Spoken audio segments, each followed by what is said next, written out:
So how to read financial statements? Did you notice कि ये पांचों केस के लिए जो आउटकम है, यानी कि ये पांचों केसेस में जो हमने अभी देखे, उन सब में जिस तरह की आपको इन्फॉर्मेशन चाहिए वो करीब करीब पांचों केसेस में एक जैसी है, इजंट इट? ये आपने नोटिस किया? अब देखिए पांचों सिचुएशंस डिफरेंट हैं, लेकिन पांचों सिचुएशन में आपको जो इन्फॉर्मेशन चाहिए practically virtually it is same ही है। क्या मतलब है इसका? इसका मतलब ये है कि अगर मुझे एक बिजनेस की को एनालाइज करना है, कोई भी सिचुएशन हो बिजनेस की, तो मुझे क्या क्या देखने की ज़रूरत है। वो किसी कंपनी का टेक ओवर हो, एक्विजिशन हो, या किसी कंपनी में इन्वेस्ट करना हो, या कंपनी का परफॉर्मेंस चेक करना हो, तो जो इन्फॉर्मेशन चाहिए it is same in all the cases and what those informations are. यानी कि अगर मैं ये 5 सिचुएशंस को एनालाइज करूँ तो मैं सबसे पहले चेक करूँगा how is the profitability. So first of all what I would check, मैं देखूंगा कि प्रॉफिटेबिलिटी कैसी है। और याद रखिए किसी भी बिजनेस की प्रॉफिटेबिलिटी 3 एंगल से देख सकते हैं, 3 एंगल से देख सकते हैं। पहला एंगल कौन सा है? पहला एंगल है sales, from sales point of view, sales के हिसाब से प्रॉफिटेबिलिटी कैसा है। दूसरा एंगल है return to capital providers,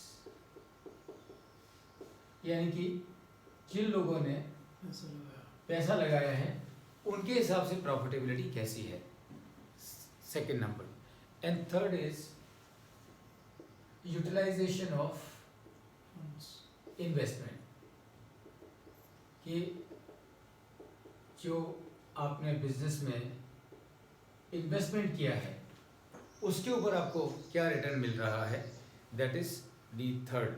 so profitability अगर मुझे देखना है तो मैं 3 एंगल से देखूंगा।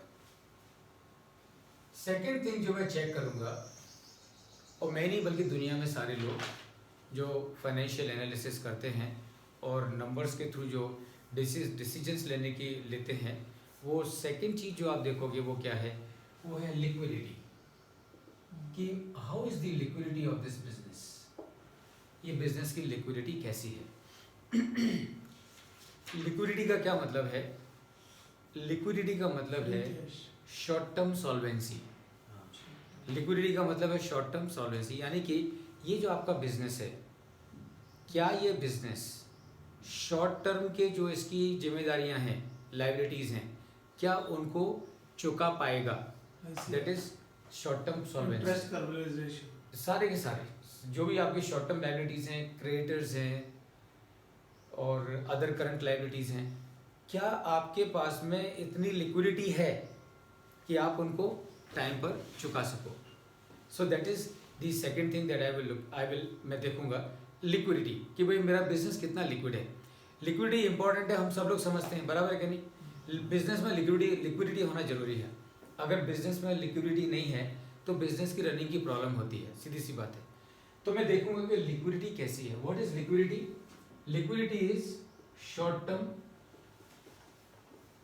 सॉल्वेंसी, कि भाई शॉर्ट टर्म में मेरा ये बिजनेस सॉल्वेंट है कि नहीं है, दिवालिया तो नहीं हो गया शॉर्ट टर्म में। थर्ड थिंग तीसरी चीज जो मैं देखूंगा वो है efficiency. Efficiency in using business resources, जो थर्ड है। और हम को सभी को अपने अपने बिजनेस में देखने की ज़रूरत है कि भाई जो हमारे इन्वेस्टमेंट हैं, एसेट्स हैं, हम उनका कैसा इस्तेमाल कर रहे हैं। बिकॉज अल्टीमेटली हम हमारे इन्वेस्टमेंट का, एसेट्स का जैसा अच्छा इस्तेमाल करेंगे उसके हिसाब से हमारी प्रॉफिटेबिलिटी आएगी, उसके हिसाब से हमारे रिटर्न आएगी। सो तीसरी चीज़ मैं देखूंगा एफिशिएंसी। एंड चौथी चीज़ जो मैं देखूंगा that is financial risk. Financial risk, कहीं मेरे बिजनेस को फाइनेंशियल रिस्क तो नहीं है। सो ये 4 चीज़ें हैं जो मैं देखूंगा to come to a conclusion with regard to these 5 situations. ये 5 सिचुएशन नहीं बल्कि इसके जैसी हजारों सिचुएशन के मामले में भी मैं ये 4 चीज़ें देखूंगा। अब हम क्या करेंगे, अब हम ये जो प्रॉफिटेबिलिटी है कैसे चेक करते हैं किसी बिजनेस का। और मैं सजेस्ट करूंगा आप सभी को अपनी अपनी कंपनियों की बैलेंस शीट लेके बैठो, और अभी हम जो सीख रहे हैं आज अभी इस सेशन में वो कल जाके अपनी कंपनियों पे अप्लाई करो। यानी कि ये जो रेशियोज हम साथ साथ करेंगे वो सारे के सारे रेशियोज अपनी कंपनीज के कैलकुलेट करो और मालूम करो कि यार मेरी कंपनी की हालत कैसी है। Okay, is that fine? So let's start with the profitability.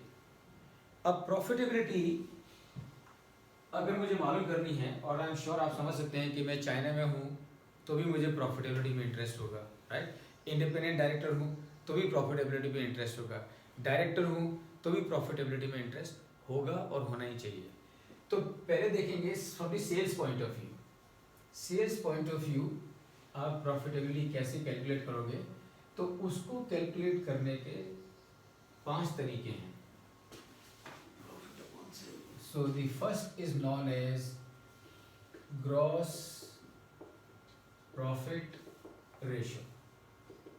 And how to calculate gross profit ratio? GP, gross profit, divided by sales into 100. Gross profit ratio. उसके बाद में second is EBITDA ratio.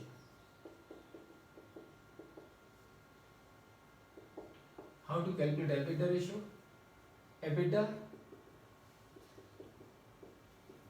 divided by sales into 100. Number 3, EBIT ratio. कैसे calculate करेंगे? EBIT divided by sales into 100. Number 4, EBT ratio.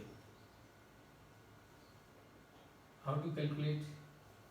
EBT divided by sales into 100.